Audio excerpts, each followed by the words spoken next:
Esta es la ley fundamental, que también la tienen las organizaciones criminales aquí en México.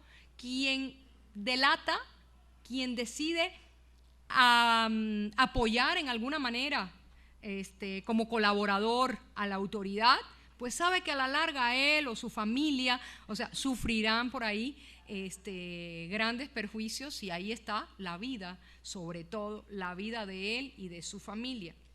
Bien, ya en el plano legal, delincuencia organizada es muy estricto el concepto que se acepta desde que estamos viendo la Constitución, donde se define, por ahí creo que del artículo 19, y además lo que está en la ley federal en esta materia. En estos grupos cada quien juega un papel primordial, por lo que sugiere una división de funciones. Yo les decía, un cártel sugiere o requiere división de funciones, áreas en concreto, y se ha hablado, se ha explicado de cómo es la estructura piramidal de estas bandas dedicadas al crimen organizado. Cada quien aporta una tarea esencial sin la cual la organización no funcionaría, o en todo caso lo haría muy defectuosamente, por lo que se refleja que los integrantes tienen un mínimo de inteligencia promedio, lo que les comentaba, que les permite actuar de manera organizada, coordinada, existen mandos, existe verticalidad que los vincula, todos obedecen al superior inmediato, pero las tareas y deberes están estrictamente compartimentadas. Yo no sé si ustedes conocen o dominan el término compartimentación. Este es un término que se utiliza frecuentemente en los mandos de inteligencia, en los mandos secretos de investigación, militares e incluso paramilitares. Porque ¿qué cosa es la compartimentación? Cada quien sabe lo que tiene que saber. Y no me digan cantinflea, pero así es. O sea, cada miembro hace, realiza, obedece, ejecuta las funciones que se le han, propias, específicas, que se le han asignado. Ustedes bien saben que en una banda de secuestradores es obvio que los que realizan tarea de vigilancia dentro de la casa de seguridad donde mantienen a la víctima no tienen necesariamente que conocer a los ejecutores que hicieron el cierre y que levantaron, como se dice corrientemente, a la persona, ni tampoco remotamente conocen exactamente quiénes son las personas, asesores, contadores, abogados, negociadores para la cuestión del rescate, o quiénes son las personas o el grupo que se dedica o que se especializa en recibir el rescate. Hay formas de recepción de rescate de esas que ustedes ven en películas, muy sencillas, ¿no? Dice, bueno, pues tíralo por el puente, en el puente número tal, y que caiga en el bote de basura número tal, y tiene que ir en una bolsa negra y tal. Esa es una forma muy sencilla. Hay quienes se especializan en esto y no tienen por qué conocer a los de vigilancia o a los ejecutores inicialmente.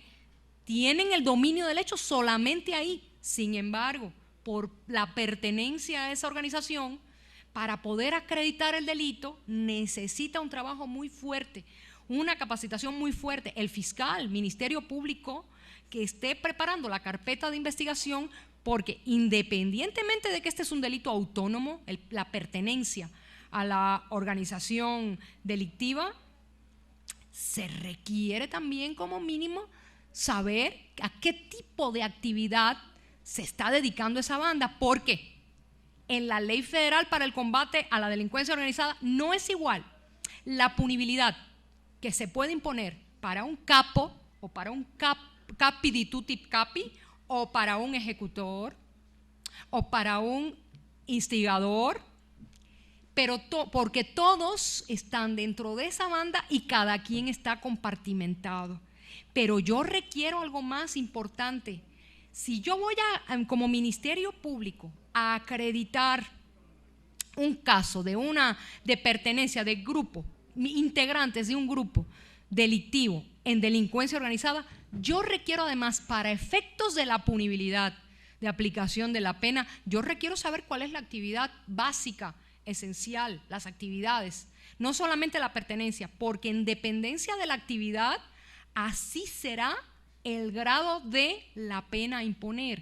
O sea, la ley federal para el combate a la delincuencia organizada en México me plantea, no es igual la punibilidad para un jefe que para un ejecutor. Y además, no es igual la punibilidad para el grupo que se dedica a delitos en contra de la salud, tráfico de narcóticos, estupefacientes, psicotrópicos, que para otro tipo de delitos. La punibilidad más severa es precisamente para estos que se dedican a cuestiones de lo que comúnmente se conoce como narcotráfico. Por lo tanto, sí es importante conocer las características de la delincuencia organizada desde el punto de vista legal, por lo que dicta el artículo 2 de la ley federal en la materia, que además se corresponde con la Convención Internacional que se conoce como Convención de Palermo en materia de delincuencia organizada, porque como ustedes a lo mejor criminólogos no tienen por qué saber, pero en México existe un sistema de jerarquía de leyes donde tiene muchísimo más valor jerárquico después de la Constitución, el tratado internacional, que incluso la ley federal en la materia. O sea, hay un sistema de jerarquía y esto se plantea en el artículo 133 de la Constitución y ya luego hay jurisprudencia que explica los niveles de jerarquía. Por lo tanto, para un ministerio público, para un fiscal, para un juez, es importante conocer la Convención de Palermo si está trabajando en esta materia, igualmente conocer lo que me dice el artículo 2, 3 o más personas que de manera permanente se dedican a cometer los delitos que están en el listado del artículo 2 de esa ley. No es cualquier delito, tienen que ser estrictamente los que están ahí enmarcados. Hace muy poco, para ponerles un ejemplo, ustedes saben, se aprobó una ley federal en materia de trata de personas, también existe una ley de migración donde se plantea el delito, el tráfico de migrantes. Ese delito ya existía en la Ley General de Población, nada más. Se mutó o se trasladó de la Ley de Población a la nueva Ley de Migración y son delitos que están dentro de ese listado. Y que obviamente, yo les decía, la delincuencia organizada como delito es un delito autónomo, independientemente de la pena que proceda por el delito al cual en estricto derecho se dedique ese grupo organizado, como el tráfico de narcóticos, el tráfico de armas, el tráfico de personas, el tráfico de migrantes, el tráfico de órganos, el terrorismo, etcétera, etcétera. Independientemente del delito a que se dedique esa banda, yo tengo que aplicar una pena por el delito de delincuencia organizada. Entonces, importante saber qué cosa es la compartimentación para poder entender el intríngulis y el funcionamiento de este tipo de bandas. Por lo tanto, la ley mexicana restringe el concepto de delincuencia organizada. No es cualquier tipo de organización, no es una simple pandilla, no es una simple asociación delictiva, es delincuencia organizada por las características que me está marcando la ley y ahí el Ministerio Público lo tiene que trabajar desde esa línea, viendo si están presentes cada una de las características que se enuncian en el artículo 2 de esa ley. Por lo tanto, sí es muy limitativa la ley federal y obviamente la ley está en consonancia también, obviamente, con la Constitución mexicana. Entonces, no podemos confundir los términos pandilla con asociación delictiva y con delincuencia organizada. Tenemos que ir al punto de ver qué significa delincuencia organizada. ¿Cuáles son los requerimientos del tipo penal de delincuencia organizada? Número 1, la cantidad de personas, mínimo 3. Número 2, la organización. Se organizan de hecho para realizar estos delitos. ¿Qué requiere la organización? ¿Qué significa? ¿Qué tengo que acreditar como investigador? Bueno, llevan un plan, tienen una estrategia, tienen métodos de trabajo, tienen metas a cumplir, tienen división por área, tienen asesores, tienen redes de comunicación y tienen tecnología de punta, mínimo.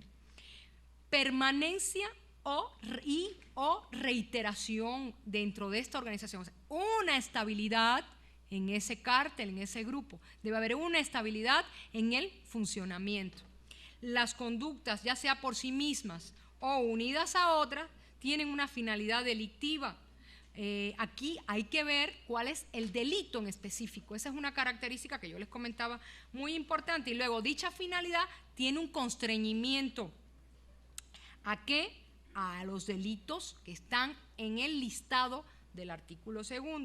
Entonces, por esa parte, creo que es muy importante, ya no hay tanto para el criminólogo, sino para el penalista, entender o dominar la metodología para poder acreditar un delito, la conducta típica, antijurídica, culpable, dentro del tipo penal, el elemento objetivo, el elemento subjetivo, el elemento normativo jurídico, el elemento normativo extrajurídico, etcétera. Ya son asuntos de puro derecho penal que probablemente al criminólogo lo que más le interesa es la cuestión de perfil.